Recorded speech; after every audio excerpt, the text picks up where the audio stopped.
Okay, guys, this is going to be my review for the movie Million Dollar Baby. I really enjoyed this film. I really liked it. I think it was really good. Quite amazing. Near perfection in many ways. I think, I think it is. It's a tale. It's a tale of two people. A tale of two halves, a tale of two cities in many ways, of where it's kind of transitions between kind of a boxing movie to a hard hitting drama, but I think it's also a tale of two different people in the sense that you have the coach, the trainer, and his thoughts and his beliefs and his opinion, and then you obviously have Maggie's opinion. And I think that's a sure because you truly don't have like one main character.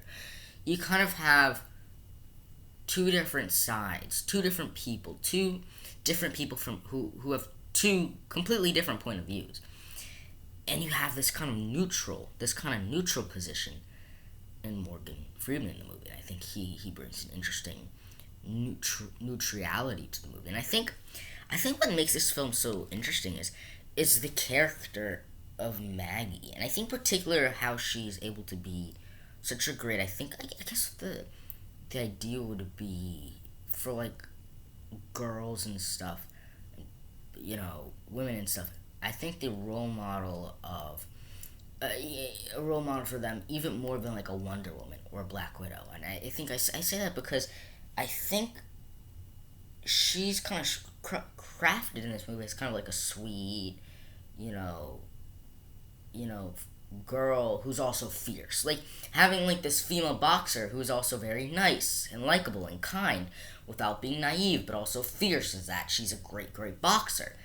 And I think that's something that I think is great to find the balance of in any great characters. Is to balance being strong and tough, but also being nice and kind. Where some characters where in many movie characters it's an either or. Either you're a strong character or you're a nice character. There's never nice and strong. And I think crafting a character who's nice and strong, but is also vulnerable to mistakes and errors. And I love that. Yeah, I love that she gets injured in a very anticlimactic way. I love that because it's more realistic. That what gets her injured is a true mistake that happens all the time. And 9 times out of 10, that mistake wouldn't happen, but that one time causes her downfall. It wouldn't be a mistake if it was supposed to happen on purpose. And I think that's what I think was so interesting is the simplest thing of snapping your neck on a tilted chair would seem something that would be 9 times out of 10 could have never happened. The chair would have been flipped up or off the ring. But because that was the case, I think it shows. I think that anything could happen to any person, and I think it wasn't like she became injured because she was in this big fight or not. Like the fight had nothing to do with it. It was the idea of she injured herself, and I think yet she holds herself responsible. And at the flip side, a trainer holds himself responsible, and on the flip side, it's she feels responsible, and you could see they craft a movie where you truly see both sides and both arguments, and not only do you see their bond grow, you see her boxing skills grow, you see her grow as a person, you see the real trio of characters grow and learn stuff about them throughout the mix. So I think it's I think at its core identity, it's a character study of really what mistakes and see it tackles stuff like the idea that she won't train a woman and she doesn't think it would bring bad reputation to the gym, and at the same time it deals with this idea of the underdog story. And it doesn't, and this film never cheats itself. It never takes the obvious route. In a lot of films and in a lot of movies, the main character tries to cheat themselves. It tries to say it tries to, I guess, curve every film curves left, this film curves right. Every film will be like this redemption story of the underdog beating the overdog, but this film takes a different turn.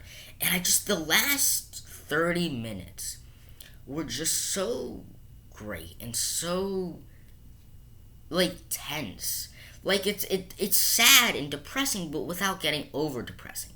Like that's the thing. I don't. They manage it in a way where some films, if you take this story, if you take this concept of what happens in the third act with her getting injured and not being able to walk and breathe and all the stuff she's dealing with and he's dealing with, you would think the third act would be this just heartthrob depressing from start to finish. But they do it in a way that I don't, and it's also credit to the first two acts building this relationship where there's not just sadness, but there's also, I think, something. I think there's it's tense too, but I don't know. I don't know how to quantify it. It's, I think credit to their performances, credit to the story, credit to the script, to the directing, but it's not like the third act like I don't know a movie. I don't know the perfect example, but there are some movies that try to be this sad heartthrob toward the end of the movie. But this one is not that. It's a sad ending, but it's not one that is like trying to be like this over dramatic thing. Like, see, great movies know where to draw the line. They know where to say this is how deep it's gonna be. This is how emotional it's gonna be. This is how funny it's gonna be. How action packed it's gonna be. How dramatic it's gonna be. Great films have that line that they don't cross. And this film knows not to cross that. They know when to turn up the dramatic elements, know when to turn up the heart, know when to turn up the comedy. Because this film, I think the first act is sort of funny in some scenes and great in some. I don't know. There's no way to, I guess, quite quantify that in the sense that I think, yeah, but it fits. See, the third act, when she gets injured, and many people say that's halfway through the film. It's not halfway. It's like the third. It's like after, probably, 30 to 40 minutes left of the movie. So like the third act. It's a turn and a twist that I don't think anyone saw coming in the theater, or, well, unless you know about the twist.